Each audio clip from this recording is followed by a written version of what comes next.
Hello दोस्तों, आज के इस वीडियो में हम कुछ ऐसे लॉयंस के बारे में जानने वाले हैं जिन्होंने अपना और अपने प्राइड का नाम इस दुनिया में अमर करवा दिया है। क्योंकि इस लॉयंस के झुंड ने अफ्रीका के क्रूगर नेशनल पार्क के सभी सैंड इस इलाके में सबसे ज़्यादा दिनों तक और सबसे ज़्यादा एरिया में राज किया हुआ है। तो मैं आपको बता दूं, यह लॉयंस सभी सैंड के 1,70,000 एकड़ एरिया पर 6 सालों तक राज किया हुआ है, और वह भी 100 से ज़्यादा लॉयंस को मारकर। तो हम आज के इस वीडियो में इस लॉयंस के बारे में, यानी कि brothers in blood the lions of सभी सैंड, यानी कि मपोगो लॉयंस को एवोल्यूशन की शुरुआत से लेकर अंत तक की कहानी देखने वाले हैं। अगर आपको इस वीडियो में इंटरेस्ट है तो यह वीडियो एंड तक देखिएगा। दोस्तों, आज हम 6 अफ्रीकन मेल लॉयंस के बारे में जानने वाले हैं जो सिर्फ अपने पावर और स्ट्रेंथ के बलबूते पर पूरी दुनिया में फेमस हुए थे। क्योंकि कई लोगों का मानना था कि यह सब एक साल में 100 से ज़्यादा लॉयंस को मार चुके हैं, जिनमें मेल लॉयंस, फीमेल लॉयंस और बच्चे शामिल थे। तो सबसे पहले मैं आपको इन 6 लॉयन के नाम बताता हूँ। जैसे कि इनके लीडर का नाम मकुलू था, जो दिखने में काफ़ी बड़ा और ताकतवर था, और बाकी के मेंबर्स के नाम है Rasta, scar, pretty boy, kinky tail और मिस्टर टी। तो यह 6 लॉयन मिलकर ही मपोगो कोएलिशन की शुरुआत हुई थी। मगर यह सब एक साथ मिलकर मपोगो कोएलिशन की शुरुआत करने से पहले स्पार्टा प्राइड का हिस्सा हुआ करते थे।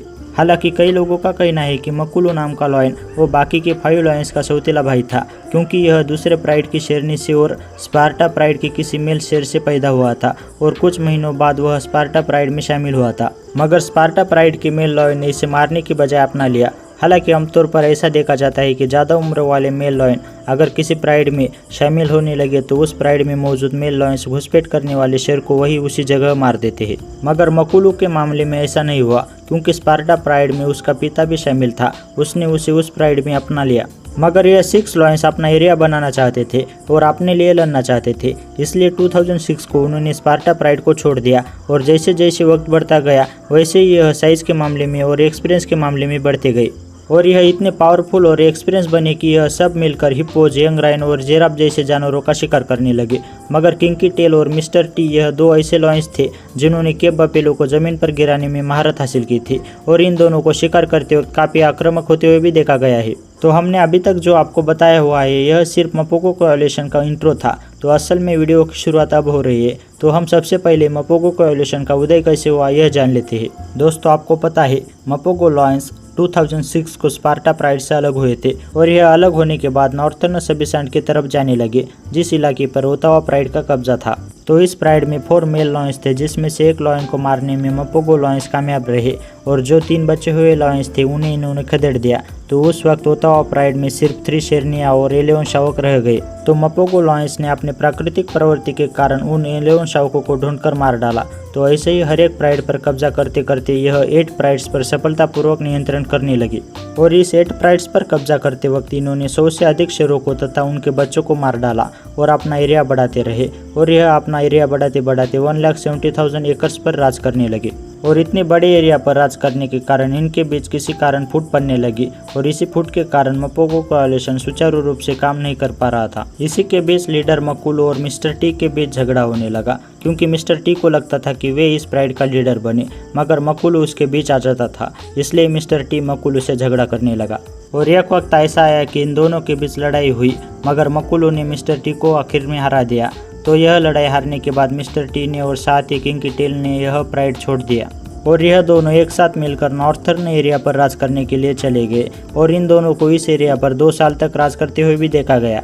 इसी के बीच कई और अन्य 5 नरशेरों का झुंड तैयार होने लगा, जिनका नाम मैजिंगिलेंस था, जिनका इरादा मपोगो लॉयन के एरिया पर अपना कब्जा करना था।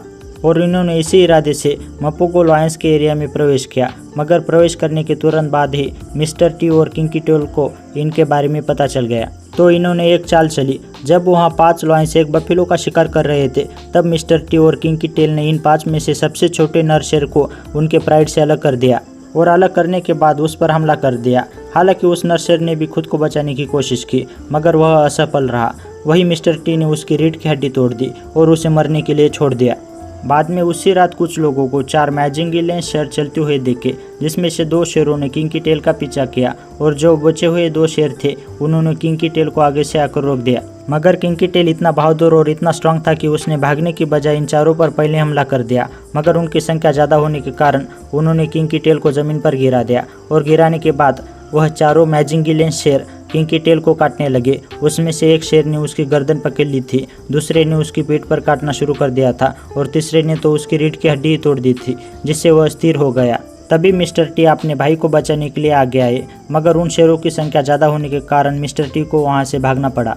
तभी दो मैजिंगिलियंस शेर ने मिस्टर टी को ट्रैक करने का प्रयास किया, लेकिन वह असफल रहे और किंकी टेल को मारने के लिए लौट आए।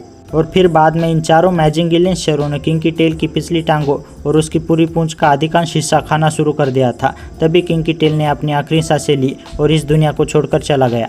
उसके बाद इन चारों मैजिंगिलियंस शेरों ने मिस्टर टी और किंकी टेल के पूरे एरिया पर अपना कब्जा कर लिया और उनके शावकों को भी मार डाला। वही किंकी टेल की मृत्यु के बाद मिस्टर टी को उनके क्षेत्र से हटा देने के कारण वह मकुलू, रास्ता, प्रीटी बॉय और स्कार के साथ अपने पूर्व गठबंधन में फिर से शामिल होने के लिए पश्चिमी की ओर वापस चला गया। हालांकि आपको पता है, अगर कोई लॉयन अपना परिवार शुरू कर दे तो वह किसी भी बाहरी लॉयन को अपने परिवार में नहीं लेता है, वह बाहरी लॉयन उनका भाई ही क्यों ना हो। मगर मिस्टर टी के मामले में ऐसा नहीं हुआ, बल्कि मपोगो लॉयंस ने मिस्टर टी को अपने परिवार में फिर से अपना लिया और अपनाने के बाद भी मिस्टर टी की फितरत नहीं बदली। उसे अभी भी मपोगो लॉयंस का लीडर बनना था, इसलिए उसने अपने भाइयों के बच्चों को मारना और उन्हें खाना शुरू कर दिया था, ताकि उससे भी शेरनियों के साथ सहवास करने का मौका मिले। और यह इसी कारण से सभी शावकों को मारने लगा और खाने लगा। तभी बहुत से लोग मिस्टर टी को शैतान के नाम से पुकारा करते थे, क्योंकि वह अपने ही भाइयों के बच्चों को खा लेता था। और यह सब मिस्टर टी अपने भाइयों की गैर हाजिरी में करता था, इसलिए मिस्टर टी पर किसी की नज़र नहीं पड़ी। और अगले 2 वर्षों के दौरान रास्ता शेर को संभवतः शिकारियों द्वारा मार दिया गया और स्कार को स्थानीय लोगों द्वारा गोली मार दी गई।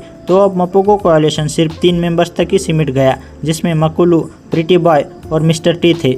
इसके कारण इनके गठबंधन और उनके एरिया पर और भी खतरा बढ़ने लगा। इसी समय के बीच 16 मार्च 2012 में अन्य 4 नरशेरों का गठबंधन खड़ा होने लगा, जिनका नाम सेलाटिस था। उन्होंने दक्षिण की ओर से मपोगो लॉयंस के एरिया में प्रवेश कर लिया, क्योंकि इनका भी इरादा सभी सैंड पर राज करना था। और सभी सैंड पर राज करना है तो मपोगो लॉयंस का अंत करना होगा, यह भी सेलाटिस प्राइड को पता था। इसलिए इन्होंने मकुलू, प्रीटी बॉय और मिस्टर टी में से किसी एक को प्राइड से अलग करना चाहा। और ऐसा ही हुआ, क्योंकि उन्होंने मिस्टर टी को अपने प्राइड से बाहर निकालने में सफल रहे। और मिस्टर टी बाहर निकलने के बाद सेलाटिस प्राइड ने मिस्टर टी पर हमला कर दिया। मगर मिस्टर टी भी लड़ने में काफ़ी अच्छा था, इसलिए मिस्टर टी ने भी उनका काफ़ी अच्छे से सामना किया। मगर वह संख्या में ज़्यादा होने के कारण मिस्टर टी पर भारी पड़ने लगे और मिस्टर टी के कंधे यहाँ तक उनके पीठ पर काटने में सफल रहे। और सेलाटिस प्राइड इतने पर ही नहीं रुके, उन्होंने मिस्टर टी के स्पाइनल कॉर्ड पर भी काट दिया। और स्पाइनल कॉर्ड पर काटने के कारण मिस्टर टी का निचला हिस्सा पूरा पैरालाइज हो गया और मिस्टर टी एक ही जगह पर स्थिर हो गए। फिर भी सेलाटिस प्राइड रुकने का नाम नहीं ले रहा था, उन्होंने उसके बाद भी मिस्टर टी पर हमले करते रहे। तो आखिरकार मिस्टर टी गंभीर रूप से घायल और लकवाग्रस्त हो गए और सेलाटिस प्राइड मिस्टर टी को ऐसे ही छोड़कर वहां से चले गए। तब उसी जगह थोड़ी देर बाद मिस्टर टी की मृत्यु हो गई। और मिस्टर टी के मृत्यु के बाद मपोगो कोएलिशन में मकुलू और प्रीटी बॉय ही बचे हुए थे। उन्होंने अगले कुछ सालों तक सभी सैंड के कुछ गिने चुने एरिया पर कब्जा करके रहने लगे। तो मपोगो कोएलिशन का अंत ऐसे हुआ। तो मपोगो कोएलिशन का अंत करने के पीछे 2 प्राइड्स का हाथ था, यह तो आपको पता चल ही गया होगा, जिसमें से एक है मैजिंगिलियंस और दूसरा सेलाटिस। तो आपको इन दोनों प्राइड्स के बारे में जानना है तो हमें कमेंट बॉक्स में बताइएगा।